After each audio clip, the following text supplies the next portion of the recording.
Chapter 6. The Cost of Power. The air inside Frostwing Forest was thick with tension.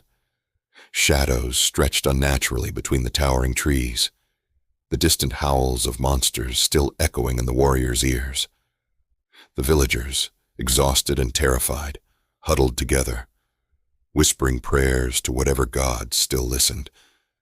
But amidst the chaos, a new terror unfolded. Izashi gasped sharply, his body suddenly convulsing.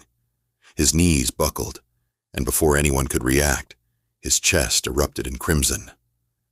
Deep, jagged wounds split open across his chest and shoulders, as if invisible blades had torn through his flesh all at once. A guttural scream ripped from his throat as he collapsed onto the cold forest floor. Izashi! Caleb and Will lunged forward, their weapons clattering to the ground as they grabbed him. Blood poured freely from the gashes, staining the earth beneath him. His breathing was ragged, uneven. His eyes fluttered, pupils dilated, face pale. Koga's expression darkened. She already knew the cause. Damn it, Koga muttered, kneeling beside him. He overused his mana. His body wasn't ready for that kind of power. Caleb gritted his teeth, his hands pressing against Izashi's wounds in a desperate attempt to stop the bleeding. What do we do?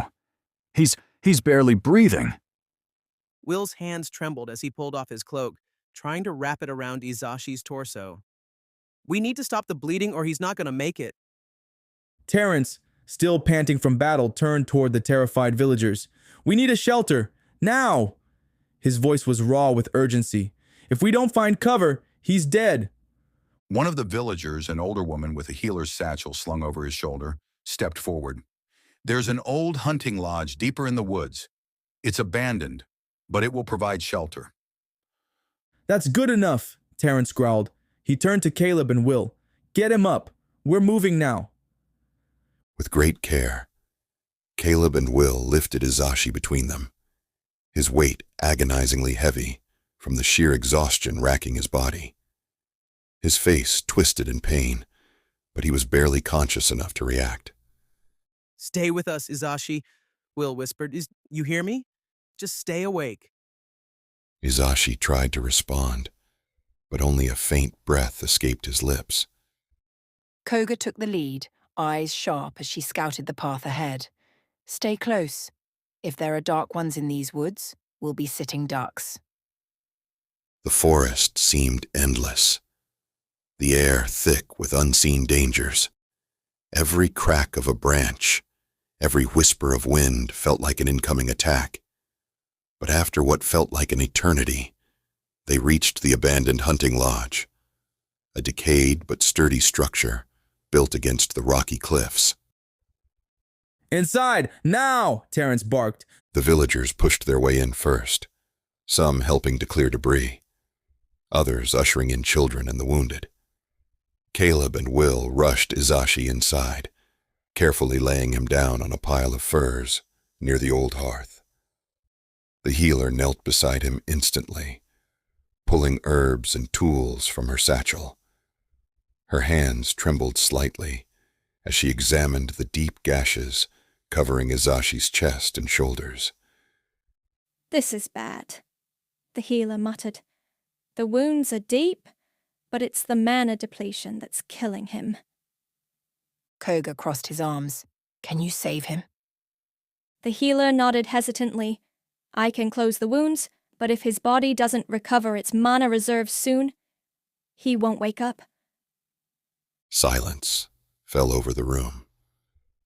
The warriors exchanged grim looks.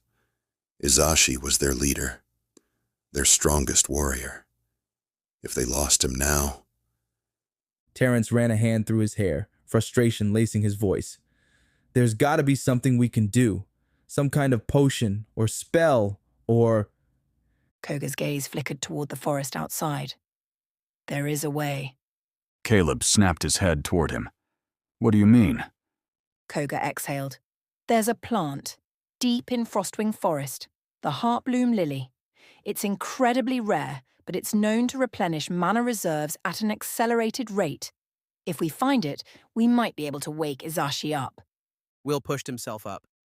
Then what are we waiting for? Let's go get it. Koga's face was unreadable. It's not that simple. Terrence narrowed his eyes, spit it out. Koga sighed. The Heartbloom lily only grows in one place, a ruined temple on the far edge of the forest, and it's Guarded, Caleb finished, realizing where this was going. Koga nodded. By something ancient. Something even we spirits do not speak of lightly. A heavy silence followed. Will clenched his fists. I don't care what it is. We're getting that flower. Caleb nodded. Agreed. We're not losing him. Koga regarded them for a moment before finally nodding. Then let's move. We have until dawn.